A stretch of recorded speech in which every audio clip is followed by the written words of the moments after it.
الرحیم نحمده ونصلی علی رسوله الکریم اما بعد فاعوذ باللہ من الشیطان الرجیم لتجدن اشد الناس عداوة للذین آمنوا اليہود والذین اشرکوا صدق اللہ العظیم۔ بزرگان محترم اور عزیز دوستو،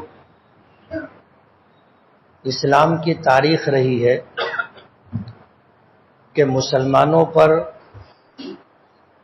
اس طرح کے حالات آتے رہے جو ناقابل فراموش ہے، یعنی مسلمان اسے کبھی بھول نہیں سکتا، اور مسلمانوں کی ذمہ داری ہے کہ وہ آنے والی نسلوں کو ان ناقابل فراموش واقعات سے آگاہ کرتا رہے۔ تاریخ رہی ہے کہ جب جب باطل طاقتیں یہودی اور مشرکین غالب آئے تو انہوں نے مسلمانوں کو صفحہ ہستی سے مٹانے کی کوشش کی، انہوں نے مسجدوں کو برباد کرنے کی کوشش کی، اور یہ تاریخ رہی ہے۔ باطل طاقتوں کو اس بات کا پتہ ہے، خوب اچھی طرح جانتے ہیں کہ مسجد مسلمانوں کے لیے اتحاد اور مرکزیت کی جگہ ہے۔ ہماری یہ مسجد صرف عبادت گاہ نہیں ہے کہ ہم آئیں عبادت کریں اور چلے جائیں، بلکہ یہ مسجد ہمارے لیے اتحاد اور مرکزیت کی علامت ہے۔ مسلمان دو موقع پر جمع ہوتا ہے، ایک نماز کے لیے اکٹھا ہوتا ہے اور ایک حج کے لیے اکٹھا ہوتا ہے۔ حج کے لیے سال میں ایک مرتبہ لوگ جمع ہوتے، لیکن وہ عالمی اجتماع ہوتا ہے، بین الاقوامی اجتماع ہوتا ہے، سال میں ایک مرتبہ۔ لیکن مسلمانوں میں اتحاد اور مرکزیت رہے، اللہ تعالیٰ نے نماز کا فریضہ ہمیں دیا اور نماز با جماعت کا حکم دیا، اور ہمیں اس کی فضیلتیں بتائی، اس کی حکمتیں اور اس کی مصلحتیں بتائی۔ آدمی تنہا نماز پڑھتا ہے اسے ایک نماز کا ثواب ملتا ہے، لیکن اگر وہ نماز جماعت کے ساتھ ادا کرے تو اسے 27 گنا زیادہ ثواب ملتا ہے، 27 درجہ زیادہ ثواب اسے دیا جاتا ہے۔ اور یہ فضیلت اس لیے دی گئی، بتائی گئی۔ کچھ ائمہ ہیں جس میں حضرت امام بخاری رحمت اللہ علیہ بھی ہیں، ان کی رائے یہ ہے کہ نماز با جماعت پڑھنا واجب ہے، اور واجب ہونے کا مطلب یہ ہوا کہ اگر آپ نے نماز جماعت سے نہیں پڑھی تو آپ کا واجب چھوٹ گیا، آپ واجب چھوڑنے کے گنہگار ہوئے۔ نماز ہو جائے گی، لیکن آپ نے نماز با جماعت نہیں پڑھی تو آپ نے ایک واجب کو ترک کیا ہے، اور واجب چھوڑنے کا آپ پر گناہ ہوگا۔ اگرچہ ائمہ اور علماء کی ایک بڑی جماعت اس کے وجوب کی قائل نہیں ہے،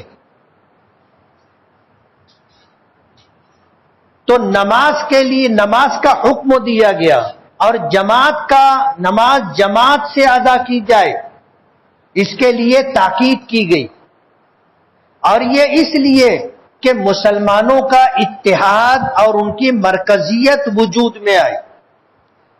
دن میں 5 مرتبہ مسجد میں جمع ہونے کا حکم دیا گیا۔ مؤذن اذان دیتا ہے، وہ کہتا ہے حی علی الصلاۃ، نماز کی طرف آؤ، حی علی الفلاح، کامیابی کی طرف آؤ۔ ان دو جملوں کی گہرائی کا آپ کو اندازہ نہیں ہوگا۔ نماز ایک ایسی عبادت ہے کہ اس سے ہمارا اللہ سے رابطہ اور تعلق ہوتا ہے، یہ بندگی ہے، اور ایسی عبادت ہے کہ اس عبادت کی ادائیگی کے موقع پر بندہ اللہ رب العالمین سے جتنا قریب ہوتا ہے اتنا قریب کسی دوسری حالت میں ہوتا ہی نہیں. آپ نے دیکھا ہوگا ایک مشہور حدیث جو نماز کے اوقات کے اس پر بورڈوں پر لکھی ہوتی ہے کہ الصلاۃ معراج المؤمنین، کہ نماز ایمان والوں کی معراج ہے. اللہ کے رسول صلی اللہ علیہ وسلم کو اللہ نے یہ شرف عطا کیا تھا، یہ مقام عطا کیا تھا کہ جب آپ طائف کے سفر میں گئے اور طائف والوں نے آپ کے ساتھ بدسلوکی کی، آپ کے ساتھ ظلم و بربریت کا معاملہ کیا، آپ خون سے لہو لہان ہو گئے اور بہت ٹوٹے ہوئے دل کے ساتھ آپ طائف سے واپس آ رہے. قصہ مختصر، آپ مکہ مکرمہ آئے، اللہ پاک نے آپ کو معراج کی دولت عطا فرمائی. 1,24,000 کم و بیش انبیاء کرام میں اللہ تعالیٰ نے کسی کو معراج پر نہیں بلایا سوائے ہمارے آقا جناب رسول اللہ صلی اللہ علیہ وسلم کو. اور یہ معراج بھی ایسا سفر تھا کہ جو ایک تاریخ ہے، جو اپنے اندر ایک اہمیت اور وزن رکھتا ہے. میرا عنوان معراج نہیں ہے، لیکن میں یہ بتانا چاہتا ہوں کہ یہ شرف اور یہ مقام اور یہ دولت اللہ نے صرف نبی کریم صلی اللہ علیہ وسلم کو عطا کی. آپ کو مکے سے بیت المقدس لے جایا گیا اور پھر وہاں سے اللہ نے آپ کو عرش پر بلایا. عرش پر آپ تشریف لے گئے. جب آپ جا رہے تھے تو مکے سے لے کر کے بیت المقدس تک اور بیت المقدس سے لے کر کے 7 آسمان پار کر کے ایک مقام تک جسے سدرۃ المنتہا کہا جاتا ہے، اس مقام تک جبرائیل آپ کے ہمرکاب تھے، آپ کے ساتھ ساتھ تھے. اور جب وہ مقام آیا تو حضرت جبرائیل رک گئے اور اللہ کے رسول صلی اللہ علیہ وسلم سے یہ عرض کیا کہ اب یہ آگے کا سفر آپ کو تنے تنہا کرنا ہے. میں اس مقام سے ایک قدم بھی اگر آگے بڑھوں گا تو اللہ کی تجلی سے میرے پر جل جائیں گے. اب یہاں سے تنے تنہا آپ کو جانا ہے. اللہ کے رسول صلی اللہ علیہ وسلم آگے بڑھے اور عرش پر گئے. اللہ تعالیٰ سے ہم کلامی ہوئی. اللہ تعالیٰ کو دیکھا نہیں دیکھا اس میں 2 قول ہیں علماء کے، ہمیں اس میں نہیں پڑھنا ہے، لیکن عرش پر اللہ نے آپ کو بلایا اور عرش پر بلا کر کے اللہ تعالیٰ نے بار بار عرش پر آنے جانے کا معاملہ رکھا. 50 نمازیں دی، جا کر کم کروائے، دوسری مرتبہ گئے، پھر تیسری مرتبہ گئے، پھر چوتھی مرتبہ گئے، پھر 5ویں مرتبہ گئے. مالیگاؤں کے کسی شاعر نے کہا ہے کہ شب اسرا نمازوں کی کمی بیشی بہانہ تھی، خدا خود چاہتا تھا میرا پیارا بار بار آئے. میں عرش پر گئے، 50 نمازیں لے کر واپس ہوئے. 7ویں آسمان پر حضرت ابراہیم سے ملاقات ہوئی. حضرت ابراہیم نے پوچھا کیا تحفہ دیا، کیا تحفہ ملا. بات آگے بڑھی، آ گئے 6 آسمان پر، حضرت موسیٰ سے ملاقات ہوئی تو حضرت موسیٰ نے بھی پوچھا کہ کیا تحفہ پیش کیا اور کیا ملا. حضور نے بتایا 50 نمازیں. کہا بہت زیادہ ہے، میری امت پر 2 وقت کی نماز فرض تھی، وہ بھی نہیں پڑھتی تھی. آپ کی امت میری امت کے مقابلے میں کمزور ہے، آپ جائیے نماز کم کروائیے. حضور عرش پر پھر واپس گئے، یہ دوسری مرتبہ گئے. 10 نمازیں کم ہوئی، پھر واپس آئے. حضرت موسیٰ نے پھر عرش پر بھیجا، تیسری مرتبہ گئے، 10 نمازیں کم ہوئی. پھر 6 آسمان پر آئے، حضرت موسیٰ نے پھر واپس بھیجا، 10 نمازیں کم ہوئی. یہ چوتھی مرتبہ گئے. 5 مرتبہ گئے، 6 مرتبہ گئے. اللہ نے کسی کو یہ سعادت نہیں بخشی، یہ مقام کسی کو نہیں دیا. وہ آپ کی معراج تھی اور آپ کے اوپر ایمان لانے والے اور آپ کے دین کی تابعداری، اتباع اور پیروی کرنے والوں کو اللہ نے نماز کا جو تحفہ دیا، یہ ہر ایمان والے کی معراج ہے. نماز کی حالت میں بندہ اللہ سے جتنا قریب ہوتا ہے پورے 24 گھنٹے میں کوئی حالت ایسی نہیں ہے کہ اس سے زیادہ اللہ سے قریب ہو سکے. بعض روایتوں میں آتا ہے کہ جب بندہ سجدہ کرتا ہے تو اس کا سر اللہ کے قدموں میں ہوتا ہے. اس سے زیادہ قربت اور کیا ہوگی؟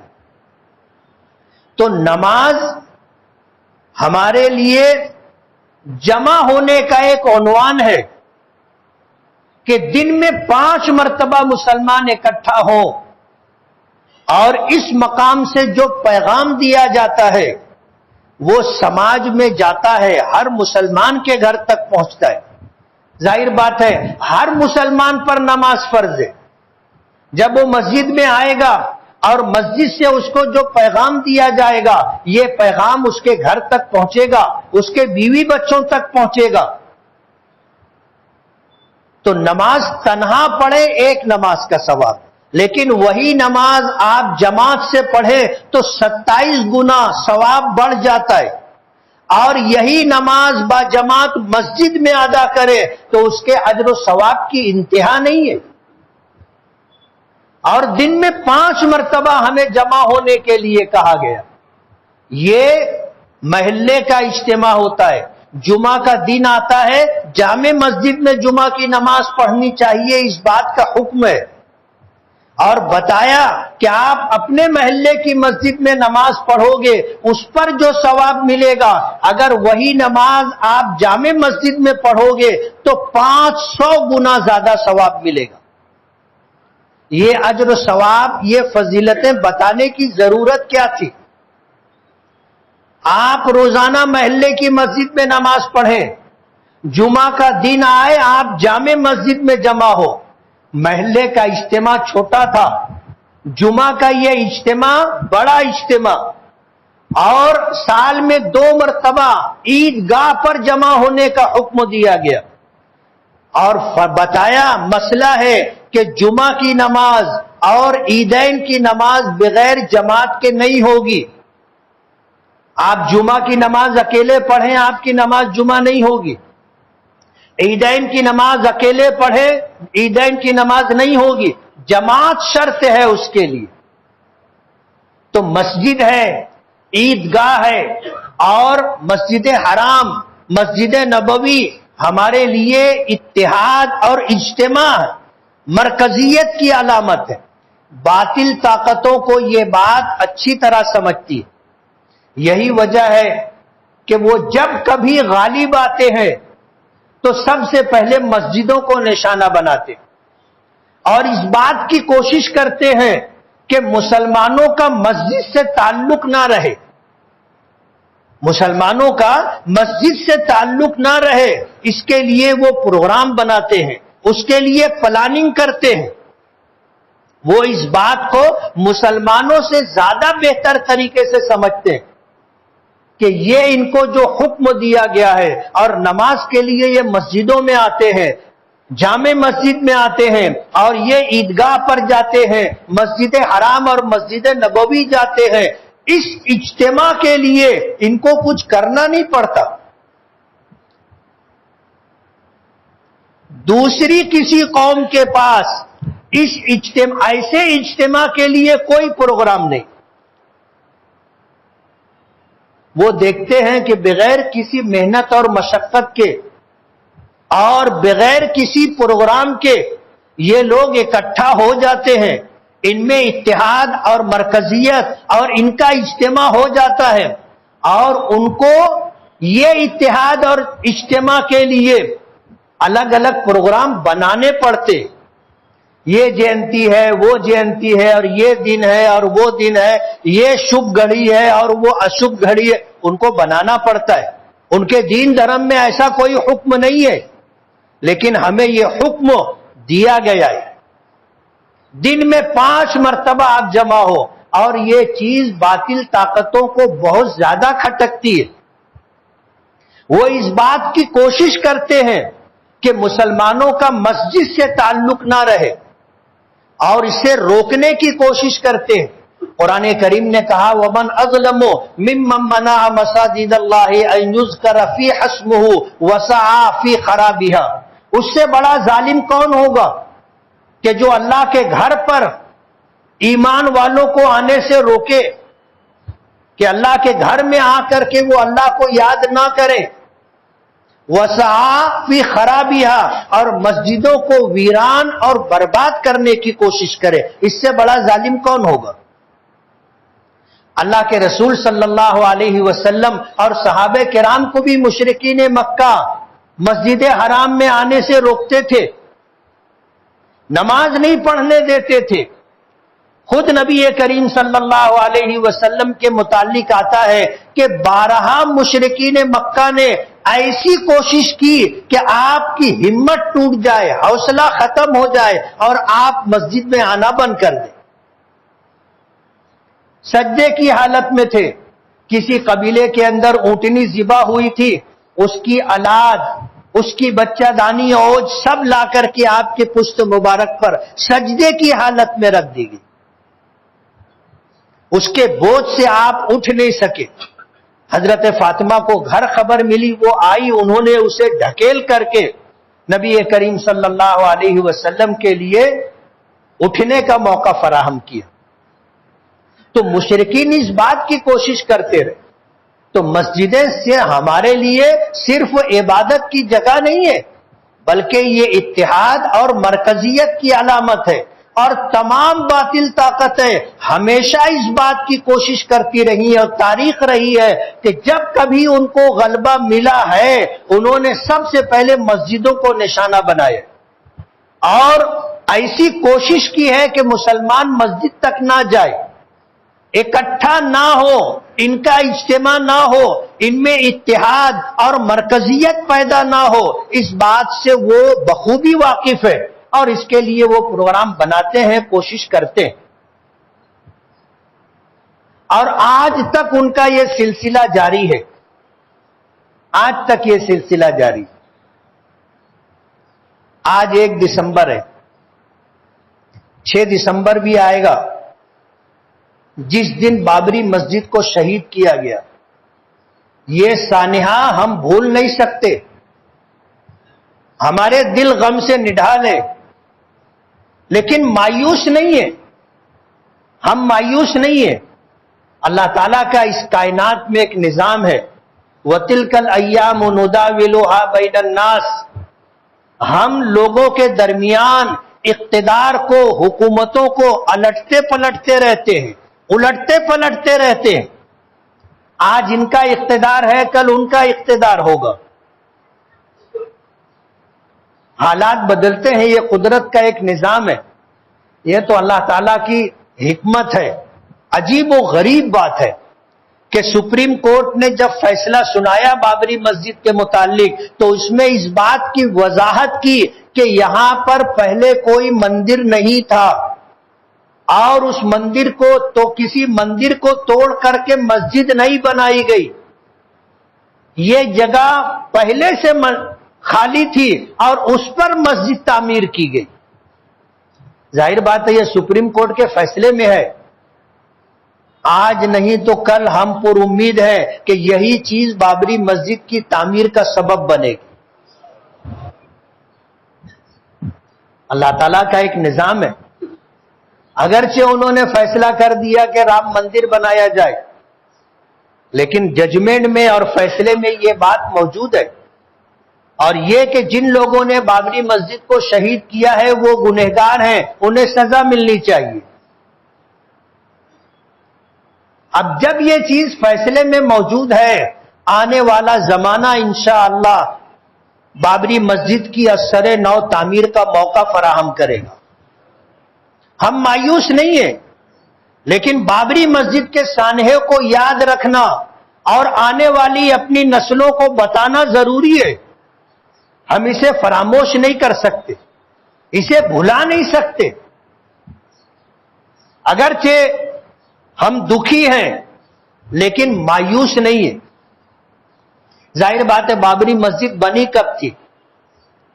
جب بنی تھی 500-550 سال تک اس زمین پر رہی، اس کے بعد انہوں نے بابری مسجد شہید کر کے مندر بنانے کا پروگرام بنایا۔ آنے والے دنوں میں صدی، 2 صدی، 5 صدی کے بعد پھر انشاءاللہ مسجد بنے گی۔ ہم کوئی مایوس نہیں ہے، قدرت کا ایک نظام ہے. کبھی اقتدار میں یہاں مسلمان تھے، آج نہیں ہے. آنے والا وقت ایسا آئے گا کہ پھر مسلمان اقتدار میں آئیں گے. سدا کسی کا عروج اور سدا کسی کا اقتدار نہیں رہتا، یہ قدرت کا نظام ہے. اللہ پاک نے فرمایا وَتِلْكَ الْأَيَّامُ نُدَاوِلُهَا بَيْنَ النَّاسِ، ہم زمانے کو، دنوں کو، اقتدار کو، حکومت کو لوگوں کے درمیان الٹتے پلٹتے رہتے، عدلتے بدلتے رہتے. مسجد اللہ کا گھر ہے اور ہماری یہ تاریخ رہی ہے اور ہماری شریعت کا یہ حکم رہا ہے کہ ہم مسجد وہی بناتے ہیں جو جگہ ہماری ملکیت کی ہو اور اس جگہ کو ہم مسجد کے لیے وقف کر دے، یعنی اپنی ملکیت سے نکال کر کے اللہ کی ملکیت میں دے دے. جب ایک جگہ مسجد کے لیے وقف ہو گئی تو اب اس وقف کو بیچا بھی نہیں جا سکتا، اسے تبدیل بھی نہیں کیا جا سکتا اور اسے کرائے پر بھی نہیں دیا جا سکتا. اور جب ایک مرتبہ مسجد کا ڈھانچہ، مسجد کی عمارت بن گئی اور ایک مرتبہ نماز باجماعت ادا کر لی گئی تو یہ جگہ مسجد شرعی ہو گئی اور قیامت تک مسجد رہے گی،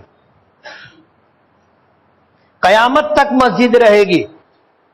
اور میں آج یہاں سے یہ پیغام برادران وطن کو دینا چاہتا ہوں کہ تم ہماری مسجد میں پوجا پاٹ کرو گے. ظاہر بات ہے مسجد عمارت کا نام نہیں ہے. ظاہر بات ہے اگر عمارت کا نام ہوتا تو پہلے پترے کی تھی، پھر پترا ختم کر کے بنائی جاتی ہے اور پھر ایک وقت آتا ہے لوگ کہتے ہیں مسجد پرانی ہو گئی ہے، اس کی عمارت ختم کر کے نئی عمارت بناتے. عمارت کا نام مسجد نہیں ہے. جگہ تبدیل نہیں کی جاتی، نہ اس جگہ کو بیچا جا سکتا ہے، نہ اس جگہ کو تبدیل کیا جا سکتا ہے، نہ اسے کرائے پر دیا جا سکتا ہے. جو لوگ بابری مسجد کی جگہ پر جو مندر بنا ہے اس میں اگر پوجا پاٹ کریں گے تو وہ اس بات کو سمجھ لے کہ وہ ہماری مسجد میں پوجا پاٹ کر رہے. آپ کے لیے بھی نئی بات ہوگی. اور یہاں سے یہ پیغام میں برادران وطن کو دینا چاہتا ہوں کہ آپ اس بات کو سمجھ لیں کہ پہلے کبھی وہاں آپ کا مندر نہیں تھا، خالی جگہ تھی. جب میر باقی نے مسجد بنائی اور اس کا نام بابری مسجد رکھا تو وہ اس زمین پر وجود میں آنے والی پہلی عمارت تھی اور یہ جگہ قیامت تک مسجد رہے گی، قیامت تک مسجد رہے گی. آج اقتدار کے نشے میں اور طاقت کے زوم میں اگر آپ نے مسجد شہید کر دی اور وہاں پر آپ نے مندر بنا لیا، کتنے دن اقتدار تو بدلتا ہے نا، حکومتیں بدلتی ہیں. ہمارا کام یہ ہے کہ اس سانحے کو یاد رکھے اور ہمارا کام یہ ہے کہ آنے والی اپنی نسلوں کو یہ بات بتاتے رہیں، اس لیے کہ ہم نہیں کر سکے تو آنے والی نسلوں کو یہ کام کرنا ہے، اس لیے ان کو یہ سانحہ بتاتے رہے. یہ ہماری ذمہ داری ہے اور ہم مایوس نہیں ہیں. انقلابات زمانہ اگر آپ تاریخ اٹھا کر کے دیکھو گے تو یہ سب کچھ ہوتا رہا ہے، سب کچھ ہوتا رہا. اور ظلم کی عمر کم ہوتی ہے، انصاف کی عمر لمبی ہوتی ہے اور انصاف کی خیرات و برکات بہت دور تک جاتی ہے اور ظلم کی عمر بہت کم ہوتی ہے. کسی نے کہا ہے نا کہ ظلم تو پھر ظلم ہے، بڑھتا ہے تو گھٹ جاتا ہے، خون تو پھر خون ہے، گرتا ہے تو جم جاتا ہے. ظلم کی ٹہنی کبھی پھلتی نہیں، ناؤ کاغذ کی صدا چلتی نہیں. ظلم کی عمر بہت کم ہوتی. اور قرآن کریم میں اللہ پاک نے فرمایا کہ مسجدوں کی تعمیر ایمان کی علامت ہے. انما یعمر مساجد اللہ من آمن باللہ والیوم الآخر واقام الصلاۃ وآتى الزکاۃ ولم یخش الا اللہ، کہ مسجد تو وہی لوگ تعمیر کرتے ہیں جو اللہ پر ایمان رکھتے ہیں، آخرت پر ایمان رکھتے ہیں، جو نماز قائم کرتے ہیں، جو زکوٰۃ ادا کرتے ہیں اور اللہ کے سوا کسی سے نہیں ڈرتے. وَلَمْ يَخْشَ إِلَّا اللَّهِ، اللہ کے سوا کسی سے نہیں ڈرتے. مسجد تو ہم تعمیر کرتے اور انشاءاللہ تعمیر کریں گے انشاءاللہ. اور اس روئے زمین پر ان لوگوں کو جو اللہ کے گھر آنے سے لوگوں کو روکتے ہیں اور مسجدوں کو ویران کرنے کی، مسجدوں کو برباد کرنے کی کوشش کرتے ہیں، اللہ پاک نے ان کے متعلق فرمایا وَمَا لَهُمْ أَلَّا يُعَذِّبُهُمُ اللَّهُ، اللہ تعالیٰ ان کو کیوں عذاب نہیں دے گا، کیوں سزا نہیں دے گا. یصدون عن المسجد الحرام، جو لوگ مسجد حرام آنے سے روکتے، لوگوں کو روکتے، مسجدوں تک آنے سے جو لوگ روکتے ہیں، اللہ ان کو سزا کیوں نہیں دے گا؟ ضرور دے گا. وما كانوا اولیاء، مشرکین مکہ کعبے کے متولی تھے. اللہ پاک نے فرمایا وما كانوا اولیاء، ان کو حق نہیں ہے کہ اس جگہ کے متولی رہیں. ان اولیاءہ الا المتقون، مسجدوں کے متولی تو نیک اور متقی لوگ ہوتے. اس لیے جن لوگوں نے یہ حرکت کی ہے ان میں سے بہت سو کو سزا مل چکی، عبرتناک سزا مل چکی، اور جو لوگ ہیں وہ اس کی یہ سزا ضرور بھگتیں گے. 6 دسمبر کے پس منظر میں نے یہ بات رکھی. اس کا علاج کیا ہے؟ ہمیں کیا کرنا چاہیے؟ مسجد تو ہمارے ہاتھ سے گئی، لیکن اگر ہم 5 وقت نماز ادا کرتے رہیں گے، اللہ تعالیٰ سے اپنی بندگی اور عبادت کا معاملہ مستحکم اور مضبوط رکھیں گے تو اللہ تعالیٰ ہماری بھی حفاظت کرے گا، ہماری مسجدوں کی بھی حفاظت کرے گا.